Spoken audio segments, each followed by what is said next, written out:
حیات بلوچ ایک بچہ تھا، اس کو شک کی بنیاد پر اس کے ماں باپ کے سامنے سے اس کو اٹھایا گیا اور اس کی والدہ کا ہی دوپٹہ اس کے چہرے پر باندھ کے اس کو گولیاں ماری گئی۔ بلوچستان کو تو چھوڑ دیجئے، اسلام آباد میں کیمروں کے سامنے جو بلوچ عورتوں کے ساتھ کیا گیا ہے، آپ خود سوچئے کہ بلوچستان میں تو کیمرے نہیں ہیں، جہاں انٹرنیٹ نہیں ہے، جہاں لوگوں کی نگاہیں نہیں ہیں، وہاں کیا ہوتا ہوگا؟ وہاں نون لیگ کی مریم نواز کو جانا چاہیے تھا نا، وہاں بلاول بھٹو کو جانا چاہیے تھا، وہاں پی ٹی آئی کے لوگوں کو جانا چاہیے تھا، وہاں دیگر سیاسی جماعتوں کے لوگوں کو جانا چاہیے تھا، بات کرنا چاہیے تھے ان کے ساتھ، کوئی بات کرنے والا نہیں ہے۔ تو اب بات کرنے کے راستے آپ مسدود کر دیں، لوگوں کے بچے اٹھائیں، ان کے گھر توڑ دیں، ان کی لاشیں پھینکیں، تو آپ کب تک یہ دیکھیں گے کہ تشدد نہیں ہوگا سامنے سے؟ دوستو السلام علیکم، امید ہے آپ سب اچھے ہوں گے۔ آج مجھے تھوڑا سا آپ سے تلخ بات کرنا ہے، اور وہ یوں کہ آپ ایک اکثر جملہ تو سنتے رہتے ہیں سوشل میڈیا پر کہ بلوچستان کے حوالے سے جب بھی آپ جبری گمشدگیوں کا ذکر کریں یا ماورائے عدالت قتل کا ذکر کریں یا مسخ شدہ لاشوں کا ذکر کریں، تو اکثر ایک جملہ سننے کو ملتا ہے جی کہ وہ پنجابی مزدور بھی تو قتل ہوتے ہیں، تو آپ نے وہ ان کی مذمت تو نہیں کی۔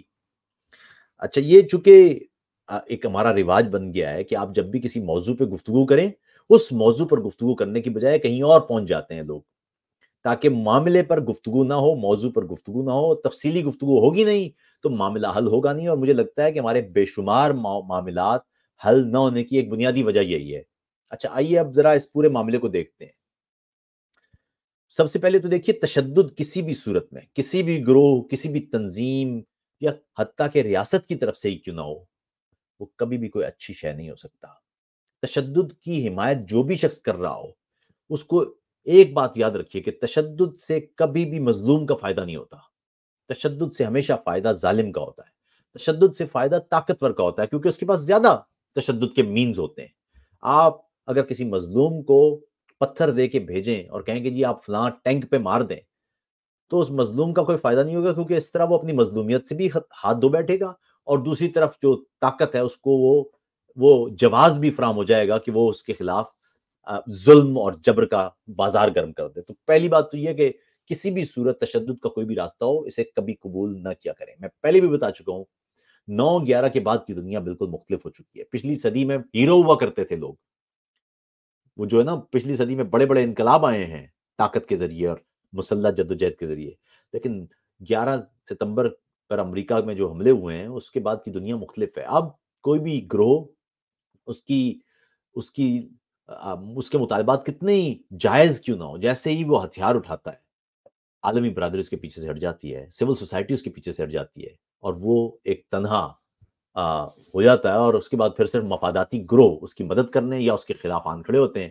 اور وہ پوری کی پوری جو اس کی سٹرگل ہے وہ ہائی جیک ہو جاتی ہے۔ سیریا کو دیکھ لیں، یمن کو دیکھ لیں، سوڈان کو دیکھ لیں، آپ کے ہر جتنے بھی بڑے کانفلکٹ چل رہے ہیں ان میں ہو ہی رہا ہے کہ اگر ایک طرف سے تشدد کا استعمال ہوا تو پھر دوسری طرف سے طاقتور کو اور زیادہ تشدد کا استعمال کا حق مل گیا ہے، ہر جگہ دیکھ سکتے ہیں آپ۔ خیر، اہم بات لیکن یہ ہے کہ یہ رویہ کہ آپ بلوچستان میں گمشدہ لوگوں پہ بات کر رہے ہیں، تو جواب ہے جی کہ وہ پنجابی مزدور، تو پہلی دفعہ اس کو ذرا تھوڑا سا تفصیل سے سمجھنے کی کوشش کرتے ہیں، کیونکہ یہ چکر ہے، یہ دائرہ ہے۔ آپ ایک کی طرف بڑھیں گے تو دوسری طرف آپ کا وہ خود بہت جواز ہوتا ہے۔ یاد رکھیے گا کہ جو شدت پسند لوگ ہیں وہ ہمیشہ تشدد کو نئے تشدد کے جواز کے لیے استعمال کرتے ہیں۔ آپ دیکھتے ہوں گے کہ وہ یہاں پر پاکستان میں کسی ہندو پر حملہ ہوتا ہے، اس کی ویڈیو بنتی ہے، وہ انڈیا میں وہ ہندو انتہا پسند وہ ویڈیو استعمال کرتے ہیں، وہ شیئر کرتے ہیں، وہ وائرل کرتے ہیں، اور اس کے بعد کسی مسلمان کے گھر پہ حملہ کر دیتے ہیں اور وہاں پہ ویڈیو بنا لیتے ہیں، اور وہ ویڈیو وہاں سے دوبارہ سوشل میڈیا پہ جاتی ہے، اور اسی طرح وہ پاکستان میں آتے ہیں تو پاکستان میں انتہا پسند گروہ اس ویڈیو کو وائرل کرتے ہیں اور یہاں کسی اور غیر مسلم کا گھر اجاڑ دیا جاتا ہے۔ اسی کا نام تشدد کا چکر ہے، شیطانی چرخہ ہے یہ۔ بلوچستان کے معاملے میں پہلی تو دو باتیں سن لیں۔ بات یہ ہے کہ بلوچستان ہو یا کوئی بھی علاقہ، فوج اور پولیس میں فرق ہوتا ہے۔ یاد رکھیے گا کہ پولیس کا کام قانون نافذ کرنا ہوتا ہے، فوج کا کام دشمن سے لڑنا ہوتا ہے۔ دنیا کا کوئی بھی علاقہ جہاں کسی اپنی فوج کو اپنے لوگوں پر استعمال کیا جائے، اس کا بلکہ کسی بھی عام شہری کے خلاف استعمال کیا جائے، انسانی حقوق کی بدترین خلاف ورزیاں وہاں ہوتی ہیں۔ پڑھی لکھی فوجیں ہم نے دیکھا ہے کہ ان کو جب شہری علاقوں میں استعمال کیا گیا ہے تو انسانی حقوق کی بدترین خلاف ورزیاں وہاں ہوئی ہیں۔ پہلا سوال تو یہ ہونا چاہیے کہ پاکستانی فوج بلوچستان میں عام علاقوں میں کر کیا رہی ہے۔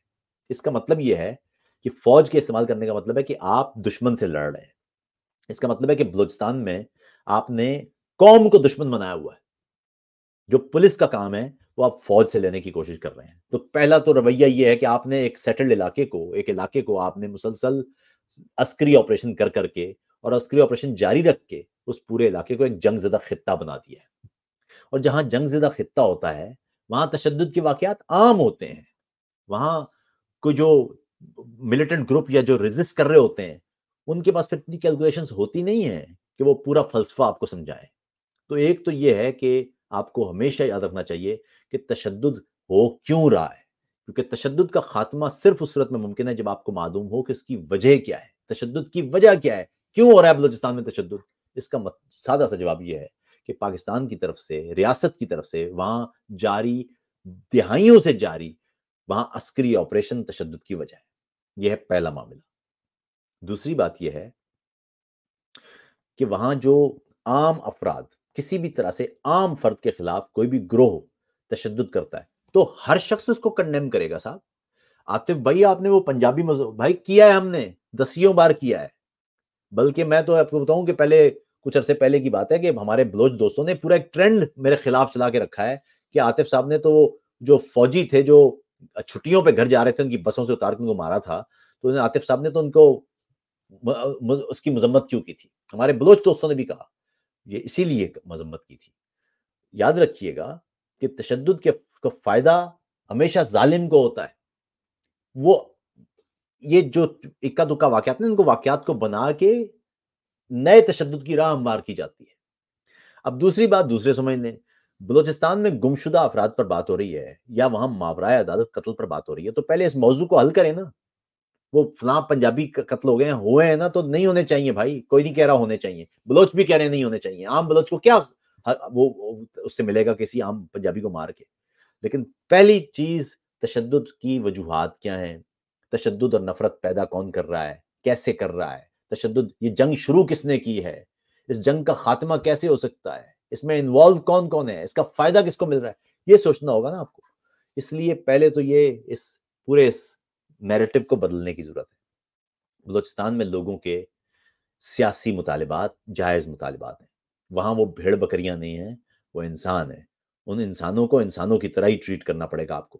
آپ یہ دیکھیے کہ بلوچستان کو تو چھوڑ دیجئے، اسلام آباد میں کیمروں کے سامنے جو بلوچ عورتوں کے ساتھ کیا گیا ہے، آپ خود سوچئے کہ بلوچستان میں تو کیمرے نہیں ہیں، جہاں انٹرنیٹ نہیں ہے، جہاں لوگوں کی نگاہیں نہیں ہیں، وہاں کیا ہوتا ہوگا ان عام بلوچ لوگوں کے ساتھ.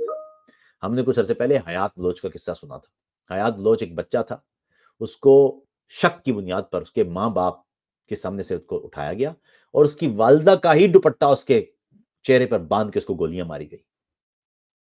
ایسے میں آپ بتائیے کہ جب آپ نفرت کے بیچ ادھر بو رہے ہوں تو رزلٹ میں کیا نکلے گا؟ کوئی ہماری طرح کا فلسفی تو بیٹھ کے آپ کے ساتھ مذاکرات نہیں کرے گا. پھر گفتگو والے بندے آپ اٹھا لیں، جو پڑھے لکھے لوگ ہیں بلوچ وہ آپ اٹھا لیں، تو باقی پھر کیا بچے گا؟ مذاکرات کون کرے گا آپ کے ساتھ؟ مہرنگ وہاں بیٹھی ہوئی اس کے ساتھ بیٹھ کے بات کرنا کیوں مشکل ہے؟ کوئی سیاسی جماعت وہاں نہیں گئی ہے. وہاں نون لیگ کی مریم نواز کو جانا چاہیے تھا نا، وہاں بلاول بھٹو کو جانا چاہیے تھا، وہاں پی ٹی آئی کے لوگوں کو جانا چاہیے تھا، وہاں دیگر سیاسی جماعتوں کے لوگوں کو جانا چاہیے تھا، بات کرنا چاہیے تھے ان کے ساتھ. کوئی بات کرنے والا نہیں ہے. تو اب بات کرنے کے راستے آپ مسدود کر دیں، لوگوں کے بچے اٹھائیں، ان کے گھر توڑ دیں، ان کی لاشیں پھینکیں، تو آپ کب تک یہ دیکھیں گے کہ تشدد نہیں ہوگا سامنے سے؟ تشدد بدترین شے ہے، لیکن لوگوں کو مجبور تو نہ کریں. کوئی آپ سے گفتگو کر رہا ہے تو اس سے گفتگو کیوں نہیں کر رہے آپ؟ آپ یہ دیکھیے کہ وہ اسلام آباد میں جو بلوچ گئے ہیں وہ کیوں اسلام آباد گئے ہیں؟ اس کا مطلب ہے کہ وہ سمجھتے ہیں کہ اسلام آباد سے بات چیت ہو سکتی ہے. خدا نہ خواستہ ایک وقت آئے گا کہ وہ بلوچستان کے لوگ اسلام آباد کی طرف دیکھنا بند کر دیں گے، پھر آپ کیا کریں گے؟ ایسا ہی تو ہوا تھا 71 میں، ایسا ہی تو ہوا تھا 71 میں لوگوں نے بنگال کے لوگوں نے آپ سے گفتگو کرنا چاہیے تھی. انہوں نے آپ کے سامنے سیاسی نکات رکھے تھے، ان کے ساتھ مذاکرات ہونا چاہیے تھے، لیکن آپ نے ان کو مارنا شروع کر دیا. آپ نے ان کو مارنا شروع کر دیا تو ایک وقت آیا جب انہوں نے اسلام آباد کی طرف دیکھنا بند کر دیا، اور اس کے بعد جب انہوں نے دیکھنا بند کر دیا تو آپ نے کہا جی اب مذاکرات کر لیں، لیکن مذاکرات پھر تو نہیں ہوتے. اس لیے تشدد کا جواز ختم کرنے کی کوشش کریں، اور تشدد کا جواز تشدد کے ایک اور واقعے کو جواز بنا کے دینے میں نہیں ہے. آپ کو ہر صورت میں دیکھنا ہوگا کہ تشدد کیوں ہو رہا ہے. پنجابی مزدوروں کا قتل اگر وہاں پر ہو رہا ہے غلط ہو رہا ہے, تشدد کا واقعہ یہ بالکل کنڈیمیبل ہے, لیکن اس کی بنیاد پر آپ وہاں لوگوں کو اغوا کرنے کے واقعات کو جائز قرار دے رہے ہیں. آپ تشدد کے ایک واقعے کو استعمال کر کے دوسری طرف ہم نے خود جملے سنے ہیں کہ عاطف صاحب وہ دیکھیں وہ لاپتہ افراد کی لاشیں پڑی ہیں, وہ جو بلوچ ملیٹنٹس وہ کراچی میں اٹیک کر رہے تھے ان کا جی یہ لاپتہ افراد ہے. یہ جملہ ابھی میں نے سرفراز بھگٹی کا سنا, وہ کہہ رہے ہیں جی وہ جو لاپتہ افراد ہیں وہ میں کراچی چلے گئے گھر والوں سے لڑ کے. یہ کتنے گھٹیا باتیں ہیں یہ.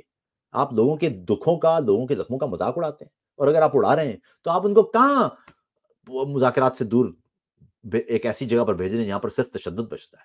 اس لیے تشدد کا راستہ بند کرنے کے لیے ضروری ہے کہ لوگوں کو مذاکرات میں انگیج کریں, لوگوں کے جائز مطالبات سنیں, دستوری پیمانے پر ان کو پرکھیں اور دیکھیں کہ جہاں جہاں آپ سے غلطیاں ہو رہی ہیں ان کو محسوس کریں اور غلطیاں درست کریں. ورنہ یہ بلوچ ہیں یا پشتون ہیں یا سندھی ہیں یا سرائکی ہیں یا مہاجر ہیں یا دیگر ہیں, یہ دھیرے دھیرے وفاق سے دور ہوتے جا رہے ہیں. اور ایک ایسا نہ ہو خدا نخواستہ کہ یہ اتنے دور ہو جائیں کہ پھر گفتگو کے راستے ہی نہ بچیں. اپنا خیال رکھیے گا. السلام علیکم.